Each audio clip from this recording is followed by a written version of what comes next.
19 septembre 89, je suis au boulot, je suis en train de bosser. Je viens juste de commencer ma carrière.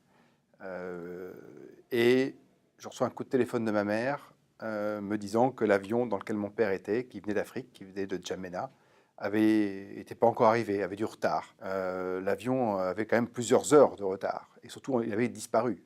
Personne ne savait où était l'avion. Donc là, il y a vraiment un sentiment de quelque chose de beaucoup plus grave qui se passe.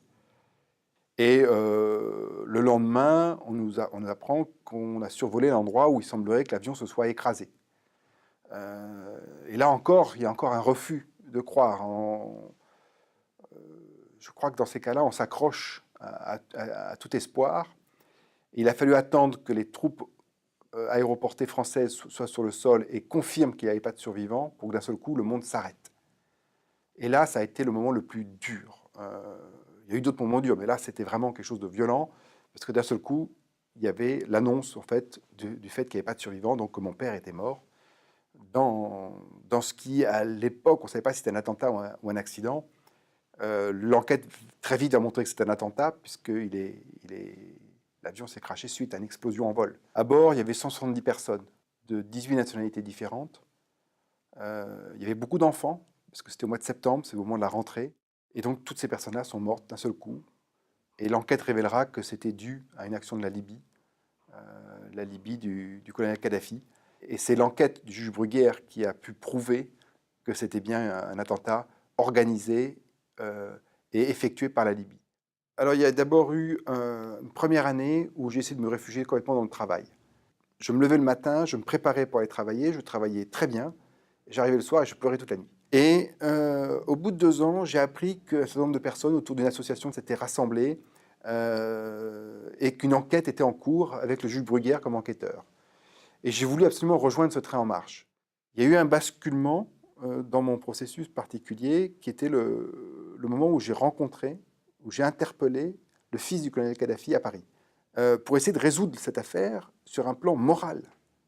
Parce qu'il n'était pas acceptable qu'il y ait une réconciliation entre la France et la Libye en gommant l'affaire du DC-10 comme si rien ne s'était passé. Il était important qu'il y ait un geste libyen fort pour permettre cette réconciliation.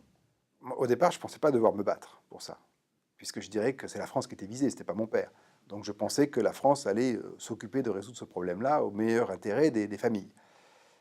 Et en fait, on n'est jamais mieux servi que par soi-même. Le grand problème, c'est que derrière, l'État est un monstre froid, un monstre qui doit avoir des relations diplomatiques avec d'autres États. Si on n'avait pas été là, on n'aurait jamais pu construire un mémorial dans le désert du Ténéré, avec l'accord des autorités du Niger, en plein milieu d'une zone complètement inaccessible.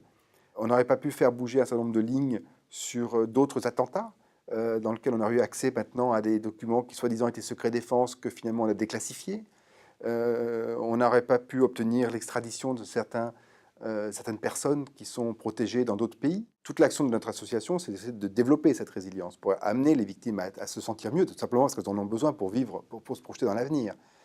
Et maintenant, parmi elles, certaines dans le monde entier se consacrent à cette lutte contre le terrorisme, cette lutte contre la radicalisation. On ne peut pas imposer ces idées par la violence. Donc c'est le principe même du vivre ensemble, de la démocratie qu'on essaie de défendre, le droit international. C'est pour ça d'ailleurs qu'on arrive à rassembler au sein de cette fédération internationale et au sein de ces rassemblements des victimes que par ailleurs tout oppose, aussi bien les opinions politiques que l'origine ethnique, que la couleur de peau, parce qu'on ne parle pas des causes.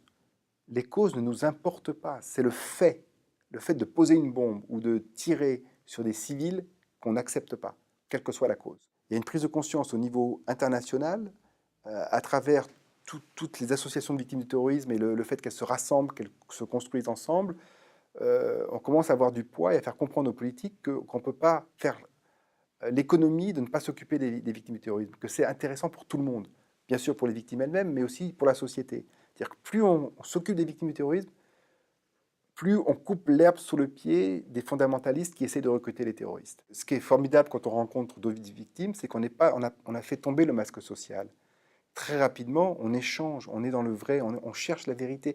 Et avec toute l'humilité, on n'est pas sûr, on cherche, on tâtonne, on ne juge pas l'autre, on essaie de le comprendre sans le juger.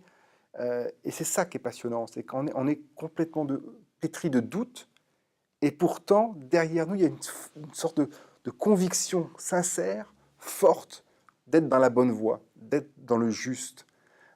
Et ça, c'est un moteur qui est formidable, d'être constamment à cheval entre ce doute et ce sentiment qu'on est en train de faire quelque chose de fantastique et de positif.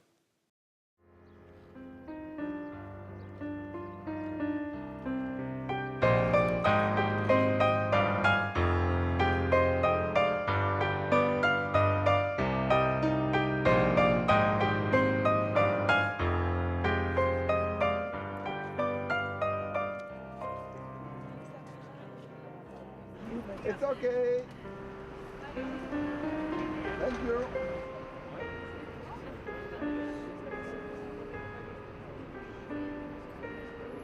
The Voice of the Survivors Against Radicalization.